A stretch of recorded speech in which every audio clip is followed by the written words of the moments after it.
नमस्कार, आदाब, सत श्री अकाल। आज की कहानी में आपका स्वागत है और आज की जो कहानी होगी, उसे सुनकर आपका दिल दर्द से कहर उठेगा। कुछ ऐसे शातिर अपराधी होते हैं, जो कानून से खिलवाड़ करते रहते हैं, गवाह को धमकी देते हैं, कभी सबूत को मिटा देते हैं और पुलिस के नाक में चने चबवा कर ही दम लेते हैं। बहुत सारे ऐसे शातिर अपराधी हैं जो खिलवाड़ करते हुए कानून से बच जाते हैं। लेकिन यहीं पे अगर साधारण सा ज़िंदगी जीने वाला साधारण सा कोई व्यक्ति अपराध अगर करता है, तो वो भी पुलिस को चने चबवा सकता है। कहानी में आगे बढ़ते हैं, हम आपको लेकर चलते हैं गुवाहाटी। गुवाहाटी पूर्वोत्तर भारत यानी भारत के पूरब साइड में प्रमुख शहर में आता है। वहाँ पे प्राचीन हिंदू मंदिरों का ढेर सारा श्रृंखलाएँ हैं और उस शहर को प्राचीन हिंदुओं का शहर भी कहा जाता है। वहाँ के जो लोग होते हैं, बड़े सरल होते हैं, बड़े मृदुभाषी होते हैं और उनका जीने का जो अंदाज है, वो हरा-हरा है, हरियाली से भरा पूरा आपको गुवाहाटी गुवाहाटी शहर है। उसी शहर में प्रेमी जोड़ा, एक का नाम वंदना और दूसरे का नाम अमरज्योति डे। ये दोनों एक दूसरे को प्यार करते हैं। प्यार हो जाता है, दिल का मामला है और प्यार होने के बाद जब ये बात उन दोनों के घरवालों को पता चलता है, तो दोनों के घरवाले इस प्यार से ऐतराज़ करना शुरुआत कर देते हैं। अब ये दोनों में इतना प्यार हो जाता है कि बात शादी तक पहुँचती है। लेकिन घर वाले हैं कि मानने को तैयार नहीं। अंततः ये दोनों फैसला करते हैं कि अगर घर वाले तैयार नहीं होते हैं तो क्या हुआ? शादी हम और आप करेंगे, साथ-साथ जिएँगे और साथ ही साथ मरेंगे। अब दोनों परिवार के खिलाफ जाकर शादी कर लेते हैं। अमरज्योति जो है अपनी बीवी को लेकर घर आता है और घर आने के बाद ज़िंदगी की शुरुआत करता है। अमरज्योति की जो माँ है, वो बहू से खिलाफ तो थी। समय बीतता जाता है, लेकिन जो अमरज्योति की माँ है, बहू से जो नाराज़ रहती थी, वो धीरे-धीरे बातों को भुला देती है और फिर मिल-जुल कर रहना स्टार्ट कर देती है। ये सोचती है कि चलो अब ज़िंदगी तो काटना है, बहू भी हो गई है, तो चलो अब क्या नाराज़गी करनी है। अब ज़िंदगी चलते रहती है, समय बीतता जाता है। करीब-करीब 12 साल हो जाते हैं। ये 12 सालों के अंदर वंदना और अमर ज्योति में बीच-बीच में झगड़े स्टार्ट होने शुरू हो जाते हैं। दोनों आपस में कभी-कभी कोई-कोई बात पे झगड़ जाते हैं। जो वंदना की सास है, अमर ज्योति की माँ, अमर ज्योति की जो माँ है, उनका नाम सकरी है। अब सकरी भी कभी-कभी नाराज़ होने लगती है वंदना से। ज़िंदगी है, चल रहा है। एक दिन अमर ज्योति अपने घर से बाहर कुछ काम के लिए जाता है और पूरा दिन काम करने के बाद जब शाम को वापस आता है, तो वो माँ को ढूँढता है। अब अमर ज्योति माँ को ढूँढते-ढूँढते परेशान हो जाता है। कहीं वो माँ दिखाई नहीं देती है, घर में नहीं दिखाई देती है। अमर अपनी पत्नी से पूछता है कि माँ कहाँ गई? उसकी पत्नी ये कहती है कि माँ तो अभी बाहर गए हुए थे। हमें ये बता कर गए हैं कि वो आ जाएँगे। अमर कहता है कि कोई बात नहीं है, ठीक है, इंतज़ार कर लेते हैं। अब पूरा रात इंतज़ार करता है, माँ नहीं आती है। 1 दिन होता है, 2 दिन होता है। अब दोनों पति-पत्नी यानी अमर और वंदना दोनों मिलकर माँ की तलाश करते रहते हैं। लेकिन माँ है कि आने का नाम ही नहीं। समय बीतता जाता है, समय बीतता जाता है, लेकिन माँ नहीं आती है। ये बात महीनों गुज़र जाता है, माँ आती नहीं है, चारों तरफ ढूँढ लिया जाता है। एक दिन अमर अपने फ्लैट से लापता हो जाता है। वंदना परेशान हो जाती है। करीब-करीब 2 दिन गुज़र जाता है और वो अमर भी घर पे नहीं है। चारों तरफ ढूँढ लिया जाता है, वंदना ढूँढ लेती है, लेकिन वो अमर भी वंदना को मिलता नहीं है। वंदना परेशान सब जगह तलाश लिया, सारे रिश्तेदारों के यहाँ फ़ोन कर ली, लेकिन अमर भी नहीं मिला और वंदना की सासू माँ सकरी भी नहीं मिली। परेशान होकर गुवाहाटी के थाना नून माटी एक जगह है, वहाँ पे जाती है और जाने के बाद वो रिपोर्ट लिखवाती है। दरोगा से गिड़गिड़ाती है, कहती है कि मेरी माँ करीब 1 डेढ़ महीने से गायब है और अमरज्योति डे जो मेरा पति है, वो भी गायब है। पुलिस पूछता है कि अमरज्योति डे का उम्र कितना है? तो ये बताती है कि 32 साल के हैं और सास की उम्र कितनी है, जिसका नाम सकरी है। तो ये वंदना कहती है कि वो 62 साल की है और ये बताने के बाद कितने दिन से लापता है, तो करीब-करीब 30 से 32 दिन हो गए। जिस दिन वो एफआईआर लिखवाने आई थी, वो दिन था 29 अगस्त 2022 की बात है ये। रोने लगती है, गिड़गिड़ाने लगती है, बहुत परेशान हो जाती है। वो कहती है कि साहब अब पति भी नहीं है, सास भी नहीं है, मैं क्या करूँ? अब वो पुलिस वाले हैं कि उसको ढाढ़स देते हैं, हिम्मत देते हैं, कहते हैं कि कोई बात नहीं है वंदना, परेशान मत होइए। अगर वो नहीं आ रहे हैं तो हम लोग ढूँढेंगे। हम प्रयास करेंगे कि आपका पति और आपका सास आपको मिल जाए।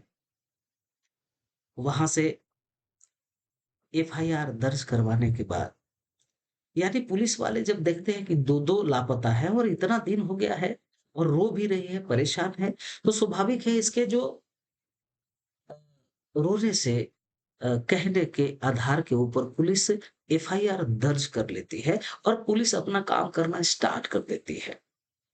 पुलिस आस-पास के जितने थाने हैं, वहाँ पे इत्तला कर देती है। बाकी के और जो आस-पास के जिले हैं, उस जिलों में भी ये सूचना दे दी जाती है। जो तस्वीर माँगा गया था पुलिस के माध्यम से, क्योंकि ये जब वंदना यहाँ पर आई थी थाने में, तो अपने सास की और अपने पति की तस्वीर को भी लेकर आई थी। वो तस्वीर को पुलिस जारी कर देती है अलग-अलग जगहों पे तलाशने के लिए। अब ये समय बीतता जाता है, अगस्त के बाद सितंबर, अक्टूबर और नवंबर 3 महीने गुज़र जाते हैं।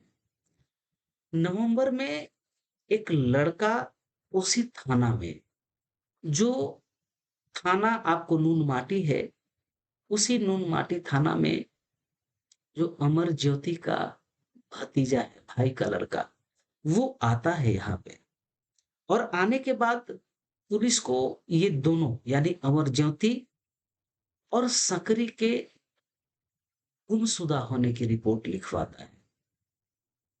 अब वो पुलिस कहती है कि ये जो रिपोर्ट है, ये तो 3 महीना पहले भी लिखाया गया है। हम लोग तलाश कर रहे हैं, चारों तरफ सूचना दे दिया गया है, पुलिस अपना काम कर रही है और पुलिस कहती है कि हमें ऐसा लगता है कि हम लोग कामयाब हो जाएँगे, हम लोग ढूँढ पाएँगे। पुलिस लेकिन इस लड़के का जो एफआईआर दर्ज कराने का जो तरीका था, इसने जो कहा, उसके कहने में एक थोड़ी-सी फ़र्क थी। ये लड़के ने कहा कि साहब जो सकरी यानी जो हमारी दादी हैं, वो दादी के खाते से कुछ पैसे अभी जस्ट पिछले महीने निकाले गए हैं।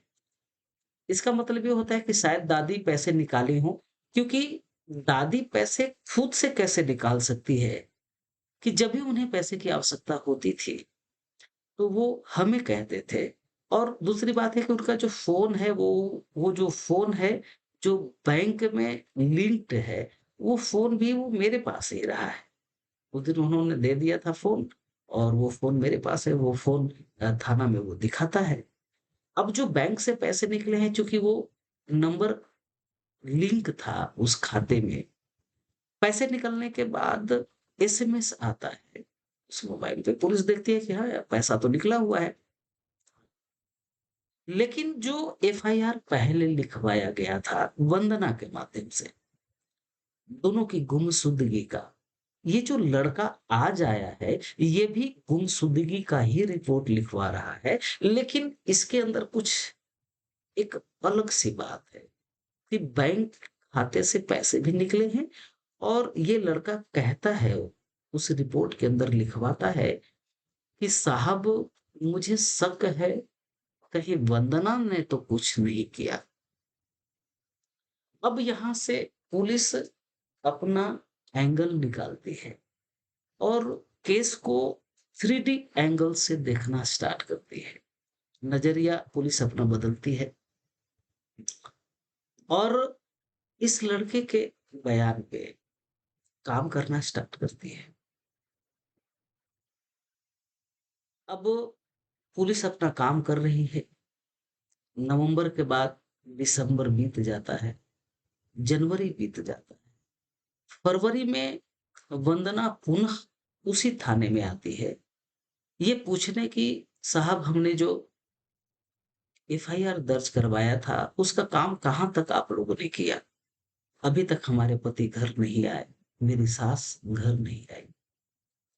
पुलिस ये कहती है वंदना से कि आप अभी घर चले जाएँ और हम लोग अपना काम कर रहे हैं। आस-पास के जिला में भी ये बात भेज दी गई है। बाकी के जितने भी थाने हैं वहाँ पे भी सूचना दे दिया गया है और तस्वीर भी शहर-शहर में लगवा दिया जा रहा है और लगवा दिया गया है।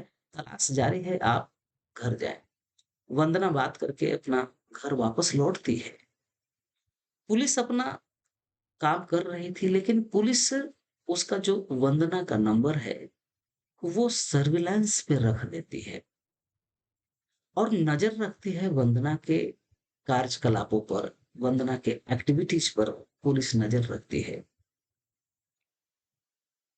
अब पुलिस जब नज़र वंदना पे रख रही थी, तो पुलिस को संदेह होता है कि कुछ तो गड़बड़ है, कहीं न कहीं कुछ न कुछ तो है। अब पुलिस सख्ते में आती है और 14 फरवरी 2023 को, क्योंकि वंदना 14 फरवरी से पहले थाना में आई थी पूछने के लिए। लेकिन पुलिस को जब शक होता है, तो वंदना को पुलिस 14 फरवरी 2023 को उठाती है। अब उठाने के बाद सीधे पुलिस चौकी लेकर आती है और वंदना से की जाती है सख्ती से पूछताछ। अब यहाँ पे ये जानने जैसी बात है कि आखिर वंदना को पुलिस क्यों उठाई? और दूसरी बात ये है कि वंदना आखिर अपने पति और अपने सास का कत्ल क्यों करेगी? यही बात पुलिस वंदना से पूछ रही है कि वंदना, आप ये बताएँ कि आपने अपने पति का कत्ल और अपने सास का कत्ल क्यों किया और कैसे किया? वंदना कहती है कि सर, मैं अपने पति और अपनी सासू माँ का कत्ल क्यों करूँगी? क्योंकि इन दोनों के अलावे तो हमारा ज़िंदगी में हमारे घर में कोई है भी नहीं, कोई अभी बच्चा भी नहीं है, तो मैं क्यों करने जाऊँ? मैं तो खुद परेशान हूँ। मैं खुद आई थी आपके यहाँ रिपोर्ट लिखवाने। पुलिस सख्ती से जब पेश आती है, जब अपने तरीके से पूछताछ स्टार्ट करती है, तो वंदना यहाँ पर टूट जाती है और पुलिस को जो बयान देती है वंदना, ये सुनकर पुलिस हैरान रह जाती है और शायद आप भी सुनकर हैरान हो जाएंगे। आपका जो रोंगटे है वो खड़े हो जाएंगे। यही हालत हुई थी मेरी भी जब ये कहानी को मैं स्टडी किया। वंदना कहती है कि सर मेरी जो सास है उससे हमेशा झगड़ा हुआ करता। उसने तो हमको स्वीकार किया ही नहीं था। बीच में कुछ दिन तक ठीक रही लेकिन फिर से वही परेशान करना शुरू कर दी, ताने देना शुरू कर दी। मैं परेशान हो गई। पति तो हमारे हमसे झगड़ा करते ही थे और उनका भी कहीं न कहीं 2-4 लड़कियों के साथ चक्कर था।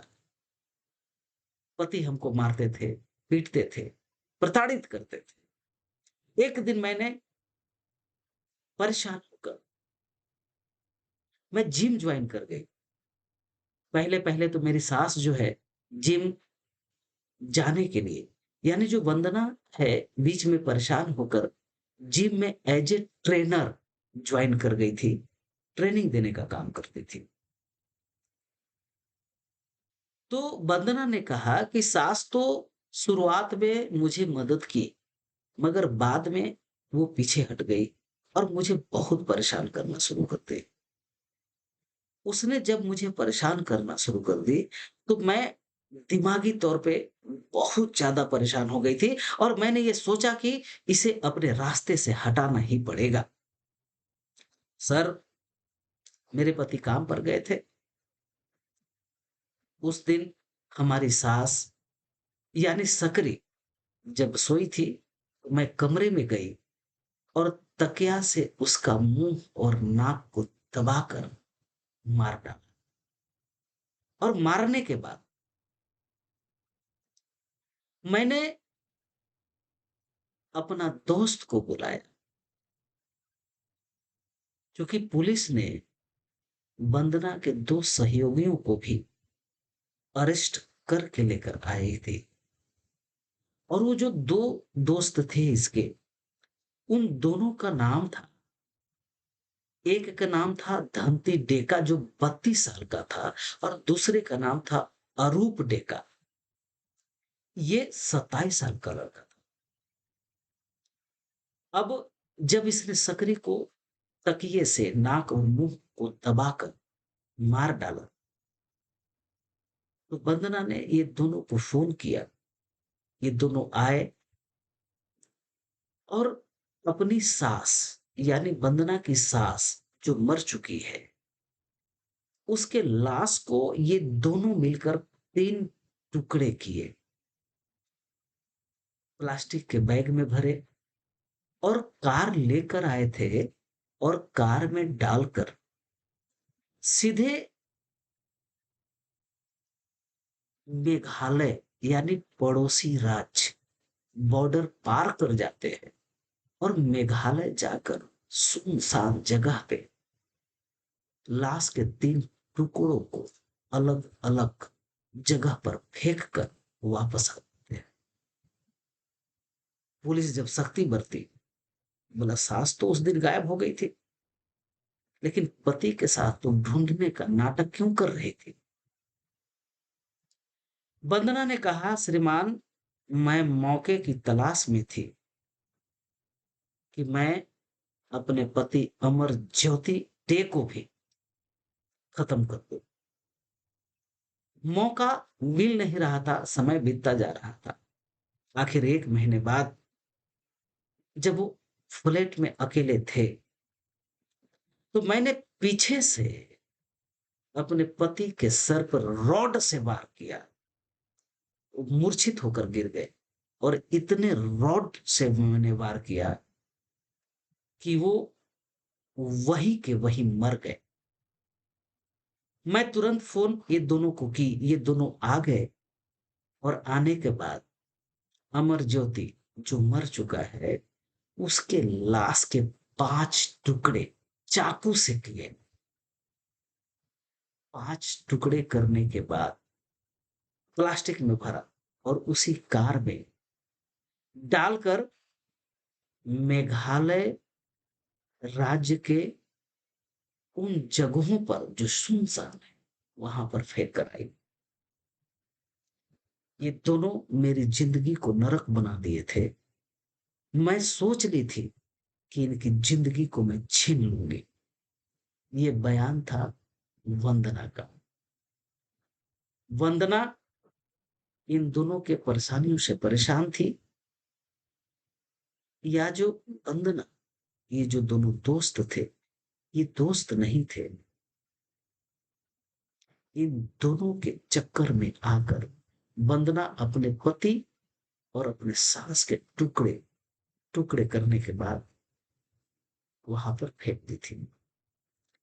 पुलिस वंदना को लेकर और ये दो सहयोगियों को लेकर उस जगह पे जाती है जहां पे ये तीनों मिलकर